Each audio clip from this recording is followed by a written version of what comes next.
caso especie. Ahora, aquí también va a ser cuántos vamos a meter en total. Vamos a meter 10, vamos a meter 20, vamos a meter 30. Aquí es donde tal vez va a estar un poquito también la complicación con los gonocóricos, ¿verdad? ¿Qué tan grande o qué tan pequeño puede ser el grupo para que pueda llevarse a cabo el desove? ¿Sí? Entonces, pues podemos empezar a probar de acuerdo a la capacidad de nuestros estanques, ¿no?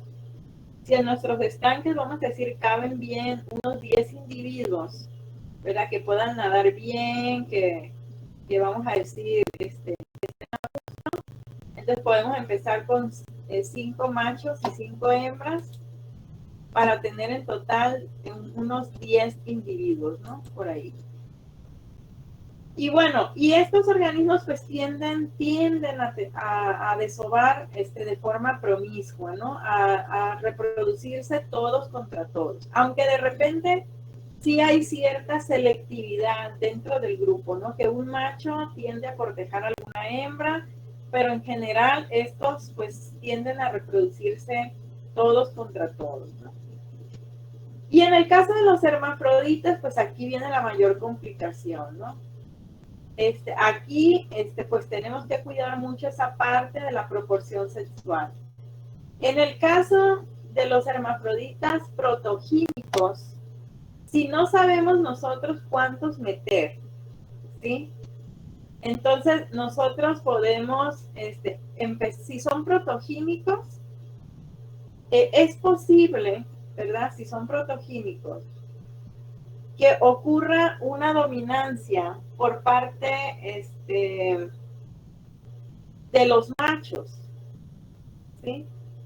¿Por qué? Porque los machos van a ser los más grandes, ¿sí? En el tamaño, las hembras van a ser las más pequeñas y los machos van a ser los más grandes, ¿sí? Entonces, en estos estanques de las especies protogínicas, tiene que haber menos machos, ¿sí? Menos machos que hembras. De ahí podemos partir. Entonces, podemos empezar por un macho por cada, vamos a decir, si tenemos un estanque con una capacidad para 10 peces, vamos a decir, podemos empezar con un macho por 9 hembras. Si no tenemos una referencia, ¿no? Hay una cabrilla que se llama Paralabras maculatofasciatus. Eso es una cabrilla que es una especie protogínica que ya se ha cultivado bastante y se han logrado desoves espontáneos en cautiverio. ¿Sí? Eso se ha hecho en el Sisimar del Politécnico en La Paz. Entonces, no necesariamente si es una especie protogínica tiene que ser un macho solamente, ¿verdad? Pero de ahí podemos partir de un macho por cada 9 hembras. En este caso, de Paralabras maculatofasciatus, creo que meten una proporción más o menos como de 4 machos por cada 6 hembras, una cosa así, ¿sí? La tendencia que va a ser aquí en las especies hermafroditas es que van a ser siempre más hembras, ¿sí? Pero no necesariamente quiere decir que sea nomás un macho. Puede ser un macho, 2 machos, 3 machos, 4 machos, ¿sí? Pero siempre van a ser más hembras, ¿sí? 4, 5 hembras, 6 hembras, 7 hembras, ¿vale? Entonces, y bueno, podemos empezar con un macho y meter 9 hembras y acondicionar a los organismos un tiempo, de alimentarlos, mantenerlos ahí, ¿verdad? Y al siguiente día, nosotros metemos un macho, 9 hembras, y al siguiente día hay que sexar nuevamente. Hay que sexar nuevamente para volver a determinar la proporción sexual, ¿sí? Y la misma población nos va a decir cuántos machos y cuántas hembras. Si nosotros metimos un macho y 9 hembras, ¿sí? y al otro día que sexamos, ¿sí? Tenemos 3 machos y vamos a decir 7 hembras, no, 8 hembras, ¿no? ¿Cuántas hembras cambiaron de sexo? 2. 2 hembras. Entonces, ¿qué nos está diciendo la población? Que son 3 machos los que debe de haber por cada 8 hembras, ¿cierto? La misma población nos está diciendo.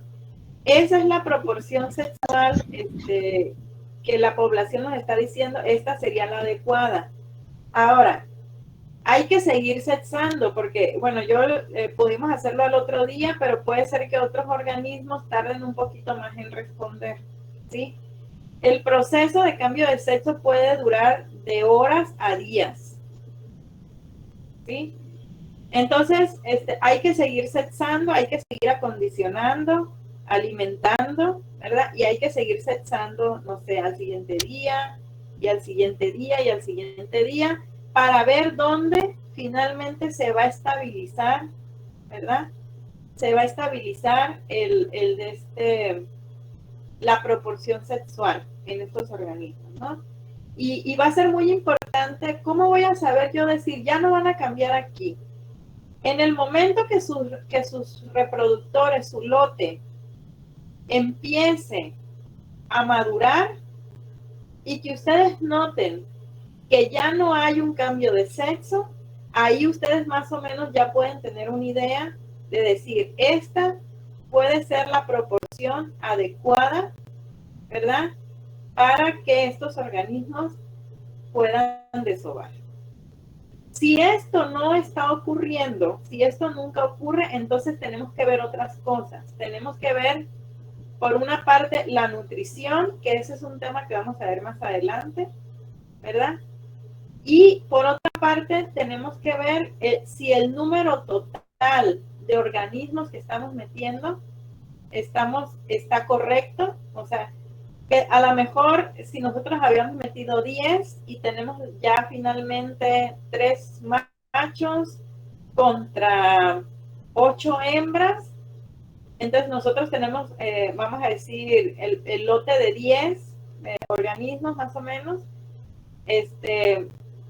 a lo mejor tendrían que ser menos o a lo mejor tendrían que ser más, ¿sí? Entonces, ¿cómo sabemos que pudieran ser menos? Hay que ver cómo interactúan entre ellos, ¿sí? Si se están agrediendo, ¿verdad? Si se están lastimando, quiere decir que tienen que ser menos en el estanque o que el estanque les queda muy pequeño, también puede ser, ¿sí? Entonces también hay que ver las condiciones del estanque, si las condiciones de espacio tal vez no son las adecuadas. O hay que cuidar también, obviamente, la temperatura, la iluminación, el pH, todo eso. O sea, ¿qué es lo que está provocando en los organismos, en estos organismos que se estén agrediendo? ¿Sí? Entonces, pueden ser, en principio, cuestiones de espacio, ¿no? Si ya estamos controlando el resto de las variables que tenemos nosotros, ya las condiciones adecuadas de temperatura y todo, ya cuidé y el alimento es el adecuado y todo, y no maduran, entonces quiere decir que posiblemente es el espacio y a lo mejor estamos metiendo demasiados, ¿sí? Entonces hay que reducir la cantidad total, ¿no? Entonces a lo mejor sacamos un macho y sacamos 2 hembras o una hembra, ¿sí? Entonces, y vemos, hay que sexar nuevamente, hay que ver cómo se va comportando, si ocurre un nuevo cambio de sexo, una nueva estabilización. Bueno, este tipo de especies, ya desde aquí, desde la explicación vamos a decir, cuántos tenemos que meter, este tipo de especies, como se pueden dar cuenta, pues no son especies, en principio, pues de un manejo tan fácil, ¿sí? Es más fácil manejar especies gonocóricas, ¿sí? Entonces, los hermafroditas son especies más complejas de manejar pues por todas estas interacciones sociales complejas que tienen estos organismos, ¿no? Y en el caso de los hermafroditas protándricos, pues es algo similar. Ahí al revés, ¿verdad? Ahí al revés, la dominante generalmente es la hembra, porque la hembra es la de mayor tamaño, ¿sí? Entonces, ahí igual, ¿no? Empezamos si no tenemos un dato de alguien que ya haya establecido cuántas hembras, cuántos machos, cuál es el número total, cuál es el espacio que tienes que manejar, pues tienes que empezar con todas las pruebas que ahorita ya les platiqué. Metes una hembra, metes 9 machos, ¿verdad? Y al otro día vuelves a cesar, y al otro día vuelves a cesar y sigues el acondicionamiento hasta que empieces a ver la manifestación de que se empiezan a madurar en cautiverio, ¿sí? Y ya que se te estabilizan los sexos. Mientras eso no ocurra, ¿verdad?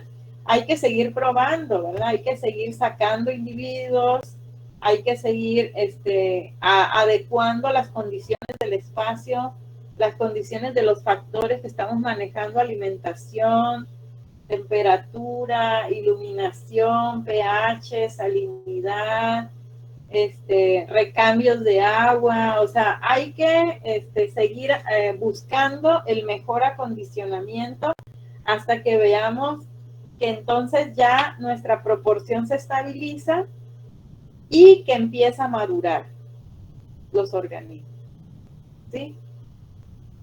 Ahora, hay especies, ¿verdad? El pez beta, pues no sé qué es, supongo que es gonocórico, ¿verdad?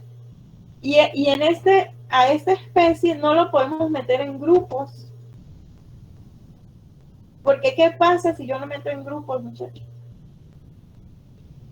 El pez beta. Empieza a pelear con los otros machos. ¿Me habla fuerte, Es por territorial. favor? Peraza.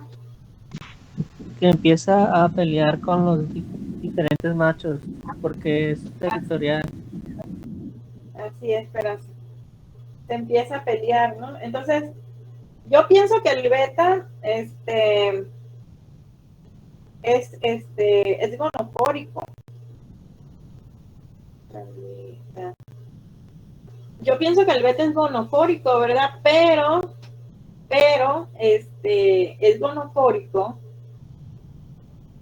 pero presenta este comportamiento de territorialidad en el caso de los machos, ¿sí?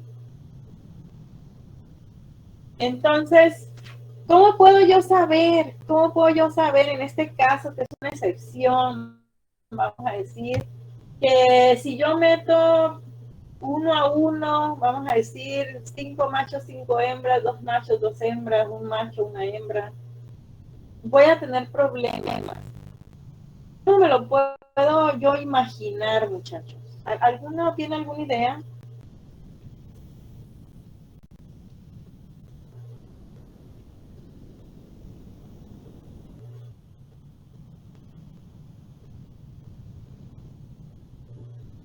Con los betas, ¿ves? ¿Mande?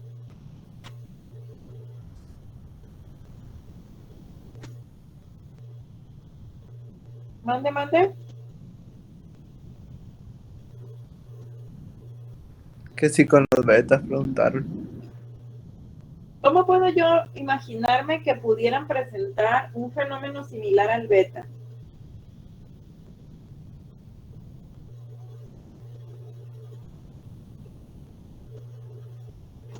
¿Ah?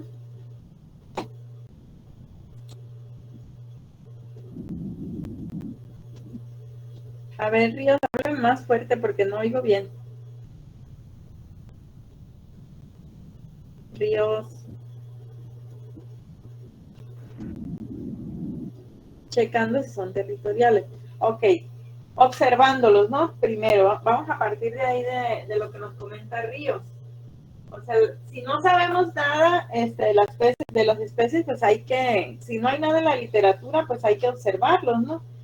finalmente podemos arriesgarnos, ¿no? Metemos uno y pues ya los observamos. Si se están peleando, caray, ¿verdad? Son gonocóricos y no se toleran. ¿Qué pasa aquí, no? Entonces, pues ahí, pues en definitiva, pues tenemos que hacer el acondicionamiento por separado, así como lo van a hacer ustedes con el beta, ¿no? Pero ahí les va un tip. ¿Cómo yo puedo imaginarme que puedan presentar esto? El tip es por el dimorfismo sexual. ¿Sí? En el caso de los pargos, por ejemplo, que son gonocóricos, no podemos diferenciar machos de hembras. Los machos se ven exactamente igual que las hembras. Y entonces, todos son iguales ahí. Nadie no se distingue, no hay distinción, ¿verdad? Y eso nos puede decir, de alguna manera, que pueden estar en grupos y no pasa nada. Se ven como iguales, vamos a decir. Pero cuando tenemos un dimorfismo sexual, quiere decir que hay un organismo que tiene, vamos a decir, por ejemplo, el pez beta tiene una cola más grande, tiene, pues es más bonito los colores, vamos a decir. Este tipo de adaptaciones en muchos organismos, ¿verdad? Tienen una función, ¿sí? Y esta función puede ser de atraer al sexo opuesto o incluso de ahuyentar depredadores, ¿verdad? O vamos a decir, de defender algo. ¿Sí me explico? O sea, estas adaptaciones no vienen al azar, ¿verdad? Entonces, cuando yo veo al macho del pez beta y veo a la hembra, yo veo que el macho pues es más grande, es más colorido, tiene las aletas más grandes. Entonces mi pregunta inicial es, caray, ahí ya esa es una alerta. El macho es más grande, aunque son gonocóricos, es más grande, pudiera, eso, como él se ve, pudiera ser para intimidar o pudiera ser para atraer. Tengo esas dos opciones. Entonces yo desde que yo ya visualizo eso, yo ya tengo que tener cuidado, ¿verdad?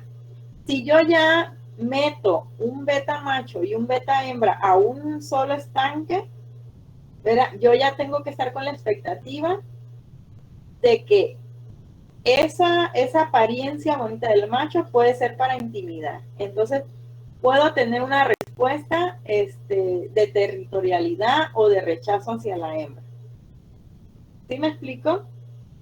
Entonces, otros organismos que tienen dimorfismo, por ejemplo, el pez dorado. El pez dorado tiene dimorfismo. Tienen los machos una cresta. ¿Por qué tienen esa cresta? Y noten que los dorados, por ejemplo, el pez dorado, no andan en grupos. De jóvenes sí, pero de más grandes no necesariamente andan en grupos numerosos. Entonces puede ser que ellos tengan, a pesar de ser gonocóricos, porque también el pez dorado es gonocórico, tengan algún tipo de interacción social compleja, ¿verdad? Que no sea, vamos a decir, su interacción social, pues, que vamos a decir, no nos dé igual cuántos metemos. Ahí pudiera ser que sí importa el número. Y sí importa tal vez qué tantos machos o qué tantas hembras meta, aun cuando no cambian de sexo. ¿Sí me explico? ¿Sí cacharon el tip? Sí. Entonces, cuando ya hay un dimorfismo sexual, aguas. ¿Vale? Ahí es donde hay, aunque sean gonocóricos, si hay un dimorfismo sexual, aguas, hay que meterlos al estanque, ¿verdad? Y como dice Ríos, hay que observarlos, ¿verdad? Y estar a la expectativa que pudiera haber alguna interacción social compleja para la cual nosotros tengamos entonces que probar diferentes números de machos hembras. Ahí la ventaja es que no cambian de sexo. O acondicionar hembras y machos por separado. ¿Sale? Como en el caso de los betas. ¿Alguna pregunta de esto, muchachos?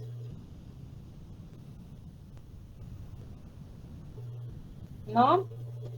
¿Tomaron notas? ¿Sí? Sí, screenshot. Sí, maestra.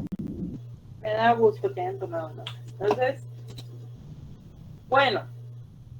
Entonces, va a haber una gran diversidad de cosas a las que ustedes se van a enfrentar, pero precisamente toda esta diversidad de cosas es lo que va a hacer que nunca en la vida, en toda su vida profesional, se aburran. ¿Sí? Siempre va a haber cosas nuevas, va a haber retos logísticos, biológicos, a los que se van a enfrentar, ¿verdad? Que su vida va a ser bien interesante. Tan solo en esta figura, chequen el dato, ¿verdad? Fíjense, tenemos aquí varias, o sea, son órdenes, estos serían peces, ¿no? Órdenes de peces. Tenemos los mixiniformes. Los mixiniformes, si se recuerdan de sus clases de ictiología, son los, provienen de los mixini, ¿verdad? Que son los peces bruja y esas cosas, ¿no? Y los petromisontiformes, ¿verdad?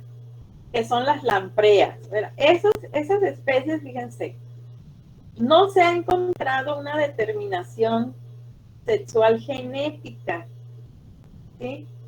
Sino más bien en los petromisontiformes se conoce una determinación por el ambiente, ¿verdad?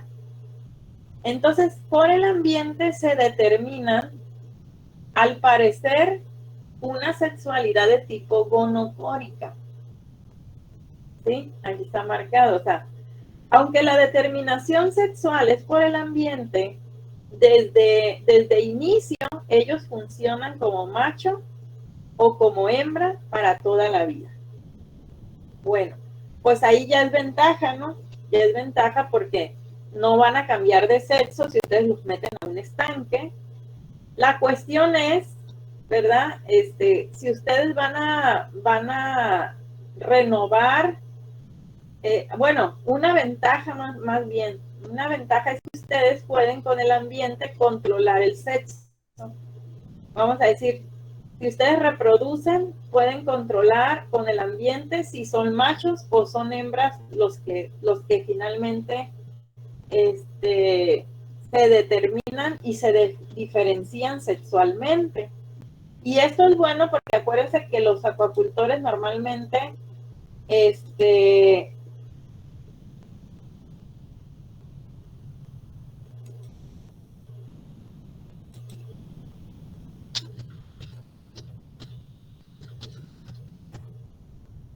entonces,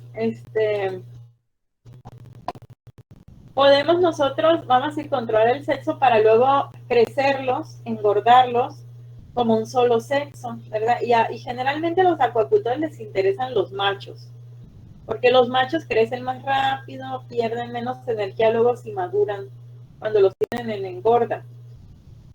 Entonces, bueno, pues esto es ventajoso, porque como son gonocóricos, saben que si ustedes determinan y diferencian machos a partir de un estímulo ambiental, como la temperatura, por ejemplo, como pasa en las tortugas, pues van a tener un lote de un cierto sexo, ¿verdad?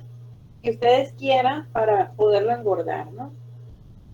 Y así sucesivamente, ¿verdad? Tenemos una gran diversidad, fíjense. O sea, sí hay muchos grupos de peces que tienen una determinación sexual genética, ¿sí?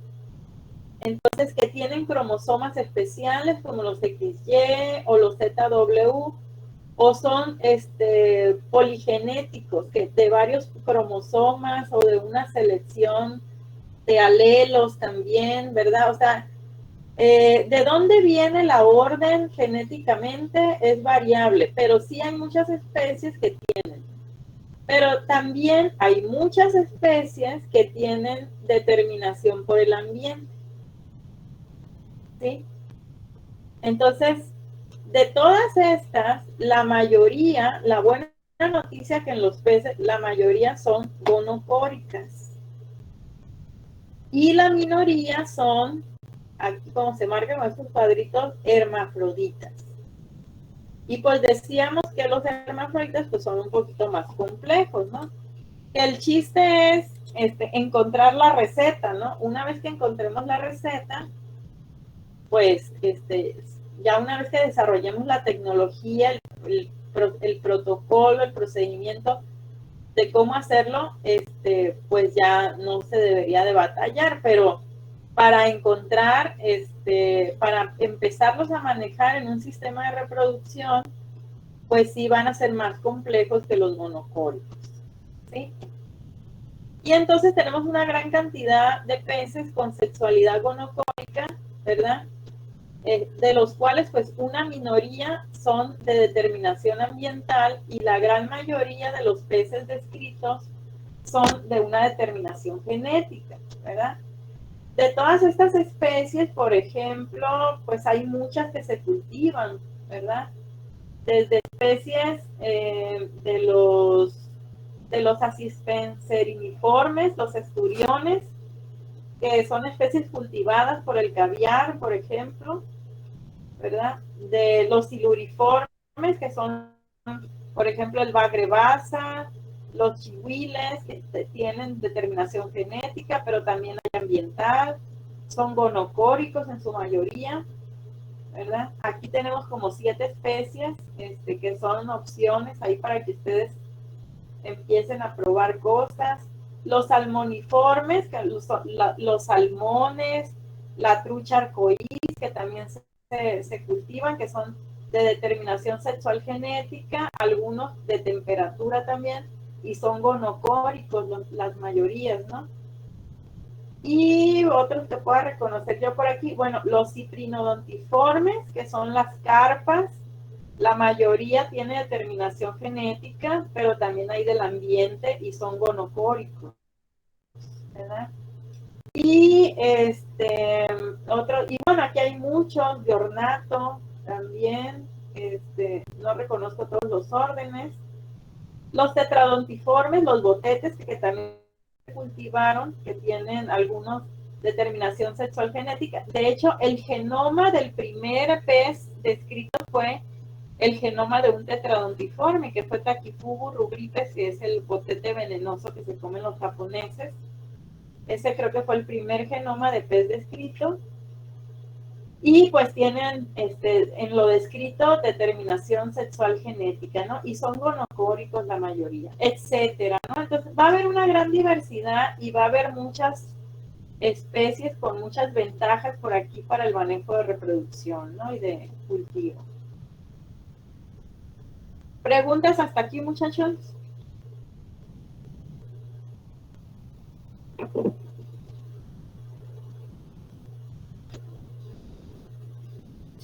Yo sí tengo una pregunta. ¿Tenemos clase hasta las 9 o hasta las 10? Hasta las 10. Hasta los 10. ¿Hasta las 10? Sí. Ok. Siempre me confundo. Ok, bueno, entonces aquí hay una gran, diversidad, ¿no? Y bueno, a partir de aquí, me gustaría ver algunos casos, de estudio y mostrarles alguna forma de buscar, ¿verdad? Y de interpretar, pues la bibliografía que está, ¿no? Que ustedes, muchos, no están familiarizados con esto, cómo buscar la mejor información, cómo interpretar, cómo leer los documentos, cómo aplicar esto. Y es algo que ustedes tienen que aprender porque van saliendo cosas nuevas de los experimentos que la gente va haciendo, en el caso de los acuacultores. Y ustedes tienen que estar al día con todo esto, ¿no? ¿Para qué? Para que no echen tanto a perder en sus cultivos y que vayan un poquito más a la segura, ¿no? Entonces, el camarón blanco, pues es la especie más cultivada, hablando en términos de biomasa, aquí en Sinaloa. Y seguramente va a ser lo primerito que ustedes van a toparse por ahí en sus saberes, en sus saberes de la profesión, ¿no? En la cuestión de la profesión. Entonces, pues bueno, ya lo conocen todos ustedes, el camarón blanco, que es la especie Peneus banamei. Había cambiado la especie, creo que fue Litopeneus banamei por mucho tiempo, y nuevamente regresa a Peneus banamei, ¿no? Entonces es un crustáceo pues muy codiciado y muy cultivado aquí en Sinaloa. Entonces, me gustaría que conociéramos un poquito sobre su sexualidad. Quiero salir de la presentación para mostrarles algo. Okay. Estamos aquí. Caso de estudio, Litopeneus banamei. Entonces, yo les voy a mostrar algo. Fíjense. ¿Alguien conoce el buscador Google académico?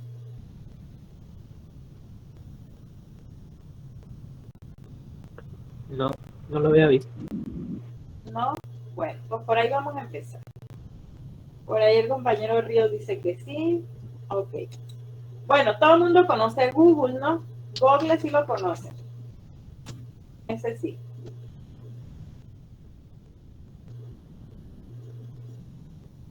Aquí tenemos Google, ¿no? Ahí está.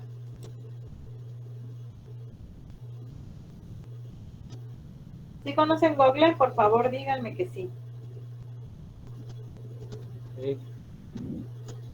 ¿Sí? Sí, profe. Ok, muy bien, gracias, Jesús. Bueno, Google es un buscador universal, vamos a decir. Dentro de Google hay un buscador específico que se llama Google Académico. ¿Sí? Entonces usted le pone Google Académico, ¿verdad? Y se mete. En inglés, pues lo pueden buscar como Google Escolar. Es lo mismo.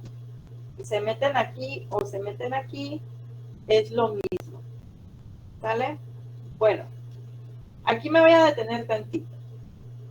Google Académico, vamos a decir, es la misma función que otros buscadores académicos o de científicos, que son, por ejemplo, PubMed, que lo tenemos por aquí, ResearchGate, Scopus y otros. Pero yo les voy a decir una cosa. Si ustedes utilizan con eso tienen. ¿Sí? Aquí encuentran todo. Le digo porque yo he probado, he explorado, ¿verdad? Y la verdad, con solamente Google Académico es suficiente. ¿Vale? Entonces se meten aquí a Google Académico.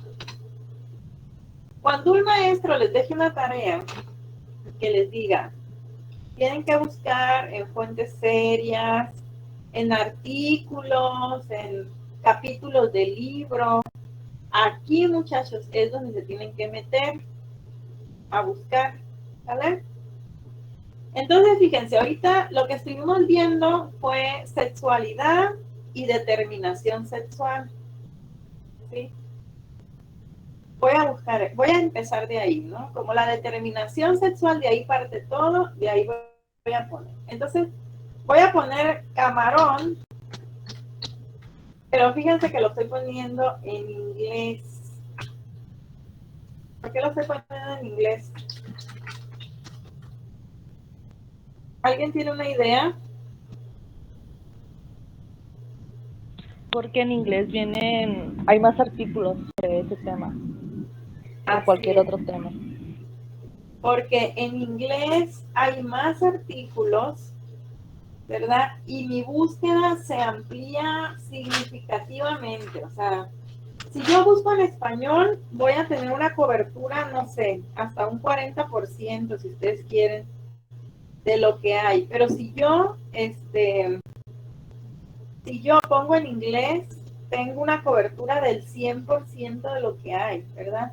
Porque incluso los que publican en francés o en chino ponen un resumen en inglés. Entonces, el inglés se ha convertido como en el idioma de la ciencia, ¿sí? Entonces, muchas revistas, los alemanes, los japoneses, los chinos, los coreanos, todos tienen revistas en inglés y sus idiomas son muy diferentes, ¿verdad? Obviamente, perdón, también tienen, me voy a estar ahogando yo creo con el tapabocas en las presenciales, muchachos. Si me ahogo así, sin tapabocas. También tienen revistas en su idioma nativo, pero o le meten o son algunas en inglés o por lo menos el resumen en inglés. Entonces, por eso es muy importante hacer la búsqueda en inglés, ¿verdad? No, pues que yo no sé inglés. Bueno, pues si no sabe inglés, pues póngase a estudiar inglés. ¿Sí? Por eso aquí en la escuela les dan inglés 3 semestres. ¿Sí? Porque precisamente es una herramienta. Así como ustedes van a aprender a usar el refractómetro, así como ustedes tienen que aprender a usar el ictiómetro, como ustedes tienen que aprender a canular organismos, así de esa manera ustedes tienen que tener algunas nociones del idioma inglés. Fíjense, ya ni siquiera hablarlo, dominarlo, tener nociones, ¿verdad? Y entonces esas nociones pues nos sirven para este tipo de detalles. Un detalle que es tan importante, buscar información, informarse, documentarse, ¿verdad? Cuando ustedes vayan a trabajar, vamos a decir, si entran a trabajar en una granja de camarón, entonces, pues no pueden ir nomás a ver qué ven, no. Si ya saben que van a trabajar con camarón, hay que leer sobre camarón. ¿Y qué tengo que poner aquí? Shrimp. Ahí está, camarón. ¿Vale? Entonces ahorita yo quiero hacer una búsqueda un poquito más específica. Entonces pongo camarón, sexual determination. Entonces, quiero ver sobre determinación sexual, ¿no? También puedo agregarle sexualidad, ¿verdad? Sexuality, si quiero. ¿Sí? Y amplío un poquito más mi tema, ¿no? Le doy enter. Ya está. A ver qué me pone. ¿Ya? Entonces, fíjense todo lo que me pone. Me pone la sexualidad de los camarones tropicales de aguas profundas. ¿Sí? Y me pone una gran cantidad de artículos. ¿Sí? Ya me llamó la atención esto. A ver, lo voy a abrir. A ver qué dice.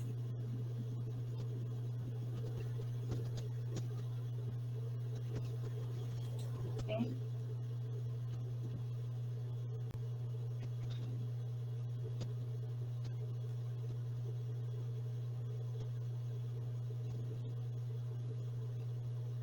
Fíjense qué interesante. Voy a leerles el resumen. Está en inglés, obviamente.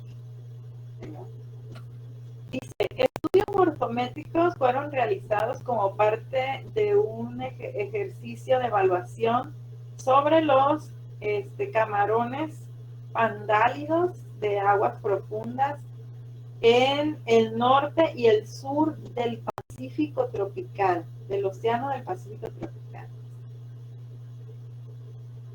Estudios previos han sugerido que los camarones pandálidos, incluyendo aquellos de especies tropicales, son típicamente protándricos hermafroditas.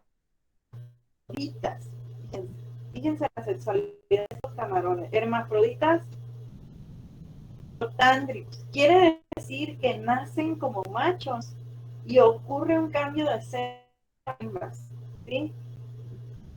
Este estudio, sin embargo, dice, se midieron, dice, ciertas características sexuales secundarias del macho y estuvieron positivamente correlacionadas con la talla.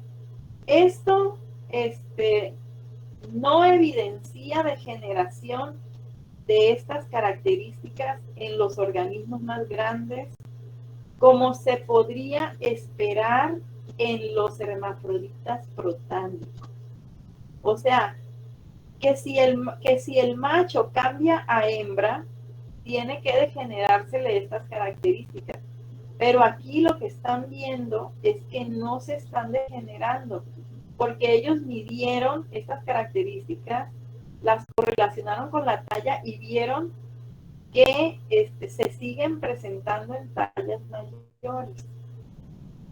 Entonces dice, nosotros concluimos que los camarones pandálidos tropicales de las especies examinadas son dioicos, ¿sí? O sea, son gonocóricos, y que el cambio de sexo o la reversión sexual no ocurre. Fíjense qué interesante, ¿sí? Ahora, ¿qué implicaciones podría tener esto?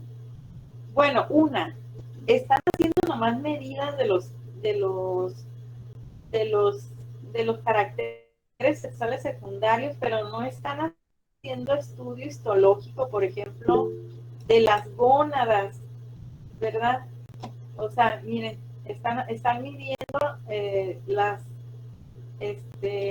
los caracteres sexuales secundarios, pero no están haciendo, es un estudio morfométrico, ¿sí? Entonces, no están haciendo histología, ¿sí? Entonces, ¿quién nos dice? Porque puede pasar, se ha descrito en los peces, que algunos machos no cambian. Ahí es donde vienen las subdivisiones del hermafroditismo, ¿sí? Dentro de los hermafroditas protándricos, hay individuos que se denominan machos primarios, machos secundarios. Quiere decir que dentro de los hermafroditas protándricos podría haber una proporción, ¿verdad? Perdón, aquí sería hembras primarias y hembras secundarias, porque estamos hablando de protándricos. Entonces, aquí nacen como machos, pero pudiera haber hembras, una pequeña proporción de hembras que nacen dentro de esta especie protándrica. Pudiera haber alguna pequeña parte de hembras que nacen como hembras. Y de esta manera funcionar toda su vida. Y otras hembras, y a estas hembras se les llama hembras primarias, ¿sí? Y otras hembras que van a surgir del cambio de sexo. Y a estas otras hembras se les va a llamar hembras secundarias. Entonces, ¿quién nos dice que la morfometría no la hicieron, en este caso, ¿verdad?, con organismos primarios? Por eso es importante en este tipo de estudios. Bueno, este estudio creo que es viejito, fíjense, es de 1984. Obviamente, Ya en los tiempos presentes ya se aplican otras técnicas, ¿verdad? Podríamos aplicar desde técnicas genéticas para no equivocarnos en esto, pues, hasta técnicas histológicas, ¿verdad? Estudiando incluso desde que son embriones y larvas estos organismos para determinar, para estudiar sus órganos sexuales, ¿verdad? Desde el principio y definir si no existen estas hembras primarias en el caso de los protándricos o machos primarios en el caso de los protoquímicos, ¿sí? Entonces, hoy en día pues se aplican técnicas genéticas o técnicas, vamos a decir, histológicas para que no queden estas dudas, porque a mí ya con este artículo pues me quedaron esas dudas, pero es un artículo viejito. Fíjense, este es un ejemplo de cómo nosotros tenemos que también ser críticos con lo que estamos leyendo. ¿Sí? Obviamente que con la experiencia pues vamos adquiriendo una mayor capacidad de crítica y de análisis, ¿verdad? Y esto nos dice también que no todo lo que está publicado es correcto, ¿verdad? Porque pues hay cosas como esta, por ejemplo, que ya fueron rebasadas, ¿sí? Entonces a mí todavía me queda la duda de si son dioicos. Yo no puedo concluir con esto. Aquí dicen los autores, nosotros concluimos. Yo no podría concluir con esto. Yo más bien diría, nosotros, pues hacemos la hipótesis. ¿Por qué? Hacemos la hipótesis porque todavía hay más cosas que ver. ¿Sí? Todavía hay más cosas que probar. Esto no es contundente. Entonces, o esto sugiere que esto pasa, ¿verdad? Pero no concluir. ¿Sí? Entonces, hay que ser muy críticos con esto. Bueno, ese me metí por... ¡Ay! Me salí por... Ok. Lo siento, muchachos.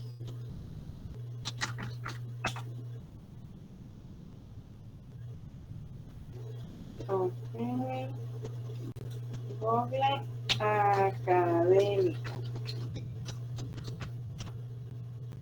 ¿Alguna opinión ahorita, muchachos, de esto que vimos?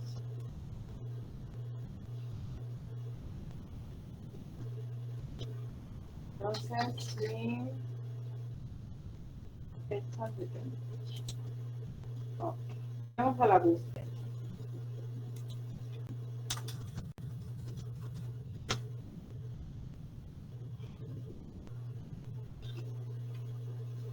Muy bien. Entonces, aquí encontré un artículo que es un poquito más nuevo, ¿verdad? Y fíjense, me llamó la atención porque era en relación a el camarón blanco, ¿sí?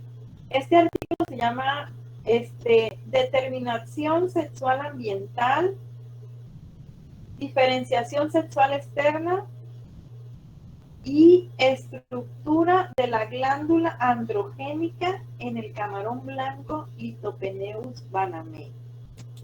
¿Sí? Entonces me llama mucho la atención este artículo. Ay, un momentito, muchachos, que está suena el teléfono y nadie contesta.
Listo, disculpen muchachos, es que el teléfono sonaba y precisamente es para esto el asunto del pilotaje, ¿no? Entonces, bueno, creo que ya lo vamos a dejar por hoy aquí porque sí es un poquito cansado, ¿verdad? En la próxima clase, vamos a retomar algunas cosas, de 3 especies, ¿verdad? Que ya no me va, ya ahorita, vamos a abordar 3 casos de estudio, el camarón blanco, ¿verdad? La tilapia Oreochromis niloticus, ¿verdad? Y quisiera retomar también el asunto de Paralabras maculatofaciatus en relación de su fecundidad, de su sexualidad, ¿no? Y de las implicaciones que tiene y las ventajas y cómo se interpreta también todo esta teoría y las particularidades que ocurren en cada una de estas especies, ¿no? Los camarones son gonocóricos, en este caso el camarón blanco. Sin embargo, hay la posibilidad de, vamos a decir, inducir el cambio de sexo, ¿no? O determinar de otra manera el cambio de sexo en los camarones. Entonces, eso es lo que vamos a ver la próxima clase, estas particularidades, ¿no? Y que hablan parte de la plasticidad biológica, ¿no? Entonces, y bueno, ¿alguna pregunta, muchachos, acerca de esto?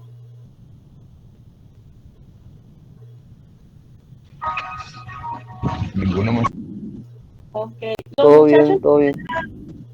Los muchachos que viven fuera ya se están trasladando a Mazatlán. No, profe. Bueno, pues ya tienen que empezarse a trasladar, muchachos. Hasta el viernes. La casa del estudiante está abierta, ya pueden, con solicitar, creo que la escuela estaba dando las cartas para la casa del estudiante, para que lo soliciten, ¿verdad? ¿Quién se va a quedar en casa del estudiante que todavía no esté? ¿Nadie de aquí? Aquí puro niño rico, maestra. Todos van a rentar. Ah, No, pues, qué rico, profe, yo me quedo en la casa. bueno, pues lo mejor sería, obviamente, más a gusto, pues estando con familiares, ¿no? Esa sería lo mejor, ¿no? Pero, si requieren de asistencia de la casa del estudiante, tendrían que solicitar su carta, Wilber. Ya sabe usted si ya está con asistente del director, ¿verdad? Aquí le voy a poner Ya estábamos el año pasado. Sí. ¿Manda? El primer año ya estuvimos. Sí, ok. Entonces, ¿qué especie de camarón dijo que era? Peneus banamei, compañero.